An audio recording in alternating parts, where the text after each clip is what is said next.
আমার হাতে করা এই স্পেশাল লেয়ার মুরগির রেসিপিটা আমার বাসার সকলে খুব পছন্দ করে, খেতেও অনেক মজা লাগে। আসসালামু আলাইকুম, সবাইকে শানুস ডেইলি কিচেনের পক্ষ থেকে স্বাগতম। আশা করি সবাই খুব ভালো আছেন। প্রথমে আমি এখানে লেয়ার মুরগির মাংস ধুয়ে নিয়েছি, তারপরে দিয়ে দিয়েছি হলুদ গুঁড়া, মরিচ গুঁড়া, জিরা ধনিয়া গুঁড়া, আদা রসুন বাটা, তেল, পরিমাণ মতো লবণ দিয়ে সব কিছু সুন্দর মতো আমি হাতের সাহায্যে মেখে নেব। যত ভালোভাবে মেখে নেব খেতেও ততই মজা হবে। তারপরে প্রেসার কুকার চুলায় বসিয়ে দেব। তারপরে মাংসগুলো প্রেসার কুকারের মধ্যে দিয়ে দেব পরিমাণ মতো পানি, দিয়ে দেব পেঁয়াজ কুচি। এখানে আমি একটা পেঁয়াজ দিয়েছি, দিয়ে প্রেসার কুকারের মুখ বন্ধ করে প্রায় 10 থেকে 12টা সিটি বাজিয়ে নেব।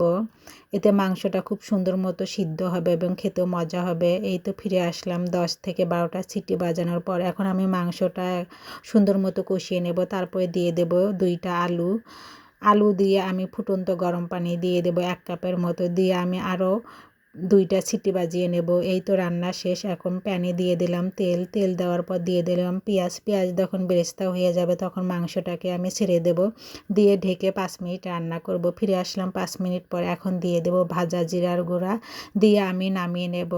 এই তো মাংসের ফাইনাল লুক। দেখতে যেমন সুন্দর হয়েছে, খেতেও অনেক মজা ছিল। সবাইকে আমার ভিডিও দেখার জন্য ধন্যবাদ। সবাই আমার পেজটাকে লাইক, কমেন্ট, শেয়ার ও ফলো দিয়ে রাখবেন। আমার ইউটিউব চ্যানেলটাকে সাবস্ক্রাইব করে রাখবেন। সবাই আমার পাশেই থাকবেন। সবার জন্য শুভকামনা। আল্লাহ হাফেজ।